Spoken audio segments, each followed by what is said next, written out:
Hello, नमस्कार दोस्तों। आज हम बात करेंगे टाटा टेक्नोलॉजी के स्टॉक्स के बारे में और इस स्टॉक्स के ऊपर हम लगातार अपडेट देते हुए आ रहे हैं और स्टॉक्स में गिरावट की वजह भी हम आपको बता रहे हैं। स्टॉक्स अभी हमारा डाउन ट्रेंड में चल रहा है, शॉर्ट टाइम हो या लॉन्ग टाइम हो, दोनों में स्टॉक्स हमारा जो है डाउन ट्रेंड को इंडिकेट कर रहा है। क्यों? क्योंकि स्टॉक्स मंथली चार्ट में नेगेटिव इंडिकेशन बता रहा है, वीकली चार्ट में भी नेगेटिव इंडिकेशन बता रहा है और डेली चार्ट में तो नेगेटिव इंडिकेशन वैसे ही दिखा रहा है क्योंकि स्टॉक्स हमारा जो पुराना वाला हाई होता है वहां तक पहुंचता है और इन्वर्टेड हैमर कैंडल बनाता है या रेड कैंडल बना देता है। तो यहाँ पर देखिएगा कि स्टॉक यहाँ पर आया, फिर यहाँ पर आया, सेम कंडीशन इसने यहाँ पर फॉलो की, इन्वर्टेड हैमर बनाई, फिर स्टॉक का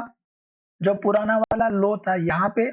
वहीं तक स्टॉक आया, फिर से यहाँ पे 3-4 रेड कैंडल या इन्वर्टेड हैमर कैंडल बनाया और स्टॉक में गिरावट का संकेत दिया और उसके बाद देखिएगा एक के बाद एक रेड कैंडल और लो बनाते हुए स्टॉक नीचे आया और ये जो लो था स्टॉक का 982 का, यहीं पर स्टॉक ने फिर से लो बनाया 982 का और अब स्टॉक से यहाँ पर सपोर्ट लेकर के ऊपर जाने के लिए तैयार हो रहा है। और मैंने आपसे कहा था कि स्टॉक्स का पहला जो लेवल है वो इस कैंडल का लो है और ये है हमारा 1005 का।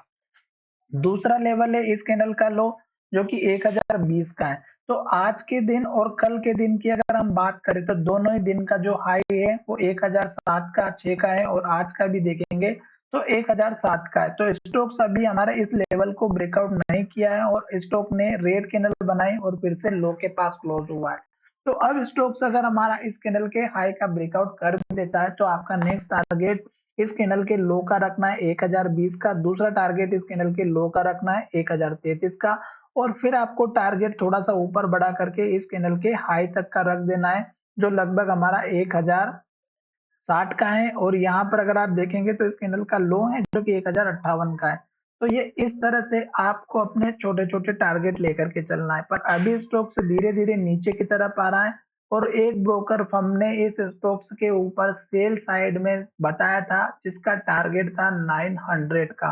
तो हो सकता है कि स्टॉक्स हमारा फिर से इस लेवल को तोड़े और स्टॉक नीचे की तरफ जाए। तो आपको ब्रोकर की जो रिपोर्ट होती है उसके बेस पर अगर हम बात करें तो ये स्टॉक्स हमें और भी नीचे जाता हुआ नजर आ सकता है। फिलहाल आप देखिएगा स्टॉक का हाई यहाँ पर बना हुआ था जो कि ऊपर था, फिर स्टॉक का हाई नीचे बना, फिर स्टॉक का हाई और नीचे बना, फिर स्टॉक का हाई और नीचे बना, फिर स्टॉक का हाई और नीचे बना, फिर स्टॉक का हाई और नीचे बना और अब स्टॉक मुझे लग रहा है कि इस हाई से इस लो से ऊपर नहीं जा पाएगा। ये जो मैंने दो लेवल बताए यहाँ तक,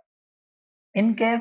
इस स्टॉक्स में कोई अच्छी बड़ी से बड़ी न्यूज मिले तो स्टॉक्स ऊपर जा सकता है, अदरवाइज फिलहाल अभी तो मुझे इस स्टॉक से फिलहाल दूरी बनाए रखने के लिए बताऊंगा। वैसे तो वीडियो आपकी एजुकेशन के लिए है,